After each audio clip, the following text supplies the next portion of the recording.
These mindset shifts can empower you to approach self-care in a more personal, intentional, and sustainable way. By embracing proactive self-care, trusting your inner wisdom, honoring your individuality, and remaining open to exploration and adaptation, you can cultivate a self-care routine that truly nourishes you.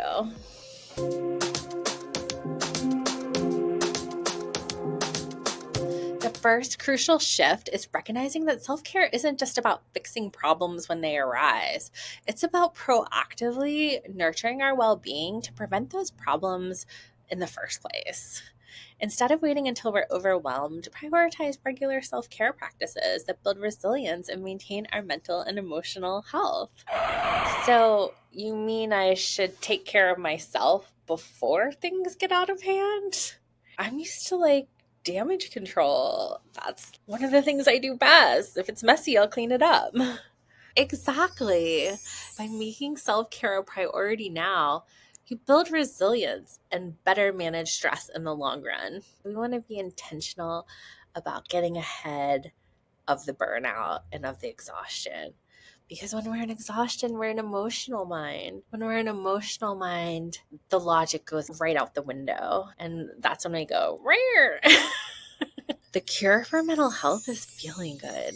So, feeling good is the whole game. That's it.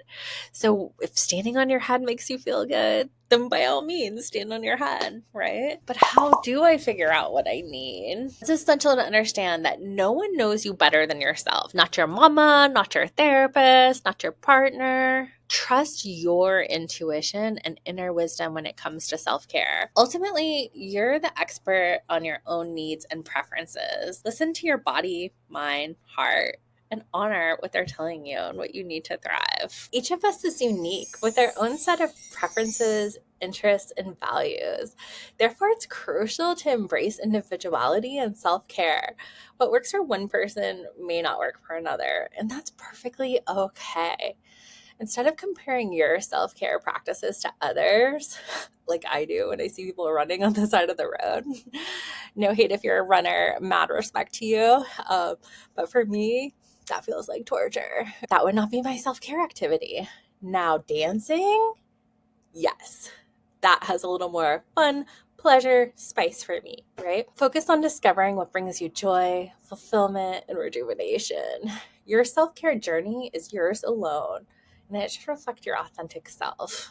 At the same time, I think it is good to try on pleasure practices, but be ruthless as far as, okay, this is for me, this is not for me. Lastly, let's discuss the concept of pleasure tolerance. Just as our bodies adapt to stress, they can also become accustomed to certain self-care practices. To prevent stagnation and keep our self-care routine spicy and effective, we must continually explore new activities to add to our repertoire. Don't be afraid to step out of your comfort zone and push those pleasure edges. Try new things. It's going to be awkward at first, but with practice, it can become your go-to practice. And adapt to your self-care practices as you evolve and grow. Different seasons of your life will demand a different emphasis. So I need to keep mixing things up and keep experiencing pleasure. I feel guilty even just saying the word, and how can I, oh, it just feels so decadent. Exactly. Keep exploring new activities and experiences to keep your pleasure tolerance high and your self-care routine fresh. Remember, self-care isn't selfish, it's essential. By prioritizing your well-being and embracing pleasure practices, you're not only taking care of yourself, but also setting the foundation for a happier, more fulfilling life. Are you ready for a homework assignment? Let's try a self-care date activity. Take some time to yourself to engage in an activity that brings you pleasure and relaxation. Could be anything from reading a book to taking a long walk in nature. I read this great book when I was trying to attract a partner, and it talked about dating yourself and, that mad rush when you clean everything up when someone's coming over to sort of clean for yourself, like you're the one coming over, and just like you would prepare little things for the person you were interested in. instead practicing receiving. And what I find is people can be really good at giving, but often we block ourselves from receiving. And I want you to be able to receive. I want you to receive lots of pleasure and feel good, abundance, all the things. Thank you so much for joining me today. I know that your time is precious, and I encourage you to reflect on these mindset shifts and consider how you can incorporate them on your own self-care journey.